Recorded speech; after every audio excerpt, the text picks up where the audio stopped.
TV9 కథనాలతో గంజాయి అమ్మకాలపై పోలీసులు alert అయ్యారు. టీవీ9 నిఘాతో 3 కమిషనరేట్ పోలీసులు అప్రమత్తమయ్యారు. సైబరాబాద్ పరిధిలో 165 నిర్మానుష్య ప్రాంతాల్లో తనిఖీలు చేపట్టారు పోలీసులు. 31 మందికి గంజాయి పాజిటివ్ గా నిర్ధారణ అయింది. పబ్స్, హుక్కా సెంటర్లపై వరుసగా తనిఖీలు చేపట్టారు పోలీసులు. అయితే గంజాయి సేవిస్తూ ఎస్ఓటీ పోలీసులకు పట్టుబడ్డారు యువకులు. వైజాగ్ నుండి హైదరాబాద్ తరలిస్తున్న 120 కిలోల గంజాయిని పోలీసులు సీజ్ చేశారు. పూర్తి సమాచారాన్ని మా ప్రతినిధి రంజిత్ అందిస్తారు. రంజిత్, టీవీ9 కథనాలతో గంజాయి అమ్మకాలపై పోలీసులు అలర్ట్ అయినట్టు టీవీ9 నిఘాతో 3 కమిషనరేట్ పోలీసులు కూడా అప్రమత్తమైనట్టు తెలుస్తుంది. మొత్తం ఎంత గంజాయిని స్వాధీనం చేసుకున్నారు, సీజ్ చేశారు పోలీసులు?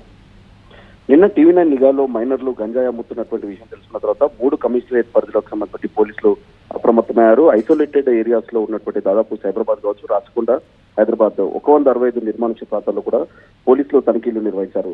సో అందులో దాదాపు 182 మంది పట్టుబడ్డప్పుడు మాత్రం వారందరికీ పరీక్ష నిర్వహిస్తే 31 మందికి గాంజాయి పాజిటివ్ గా నిర్ధారణ అయింది. అయితే చాలా మంది ఇక్కడ ధూల్పేట్ కావచ్చు, ఇంకా నానక్రామ్గూడ లాంటి ఏరియాల్లో గాంజాయి తీసుకొని చాలా చోట్ల ఐసోలేటెడ్ ప్లేసెస్ లో ఈ గాంజాయి సేవిస్తున్నటువంటి విషయం కూడా అధికారుల దృష్టికి వెళ్లడంతో అధికారులు నిన్న మొత్తం 3 కమిషనరేట్ పరిధిలో ఉన్నటువంటి స్పెషల్ టీమ్స్ హైదరాబాద్ ఎస్ఓటీతో పాటు రాచకొండకు సంబంధించిన పోలీసులు ఎస్ఓటీ బృందాలతో కూడా నిన్న ఐసోలేటెడ్ ఏరియాస్ లో తనిఖీ నిర్వహిస్తే దాదాపు 31 మందికి గాంజాయి పాజిటివ్ నిర్ధారణ అయింది.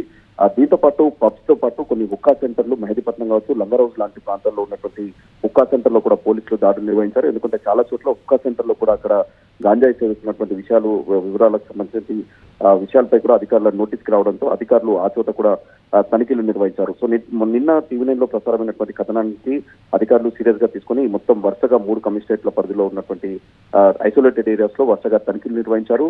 అలాగే ఆపరేషన్ ధూల్పేట్కి సంబంధించిన విషయంలో కూడా ఇంకా అధికారులు చాలా వరకు, ఎందుకంటే ఇప్పుడు అదే ఏరియా ఏదైతే దత్తాత్రేయ నగర్ గంజాయి అమ్మేటువంటి ప్రాంతం ఏదైతే ఉందో ఆ ప్రాంతానికి చెందినటువంటి వ్యక్తులే గాంజాయి కోశామాల్ చుట్టుపక్కల ప్రాంతాల్లో గాంజాయి విక్రయిస్తున్నటువంటి నేపథ్యంలో అధికారులు అక్కడ ఉన్నటువంటి పాత అఫెండర్స్ తో పాటు గాంజాయి ఎవరైతే మైనర్ల ద్వారా విక్రయాలు జరుపుతున్నారో వారికి సంబంధించిన వివరాలు కూడా సేకరిస్తున్నారు. టీవీ9 నిఘాలో ప్రసారమైనటువంటి 2 మైనర్లను కూడా ప్రస్తుతం పోలీసులు అదుపులోకి తీసుకున్నారు. ఆ వ్యక్తులకు ఎవరైతే సప్లైర్స్ ఉన్నారో వారికి సంబంధించిన వివరాలు కూడా సేకరిస్తున్నారు. ఇప్పటి వరకు ఎంతమందికి ఎక్కడెక్కడ గంజాయి సరఫరా చేశారన్నటువంటి కోణంలో కూడా ప్రస్తుతం పోలీసులకు సంబంధించిన చోట్ల అయితే కొనసాగుతాయి. రైట్, అది టీవీ9 కథనాలకు స్పందించారు. సైబరాబాద్ పరిధిలో 165 నిర్మానుష్య ప్రాంతాల్లో పోలీసులు తనిఖీలు చేపట్టారు. 31 మందికి గంజాయి పాజిటివ్ గా నిర్ధారణ కూడా అయింది. సో ఎవరెవరు సేల్ చేస్తున్నారు, ఎవరు పెడ్లర్స్ ఉన్నారు, ఎవరి నుంచి వీళ్ళకి గంజాయి వస్తుంది అనే దానిపై కూడా పోలీసులు ఆరా తీస్తున్నారు.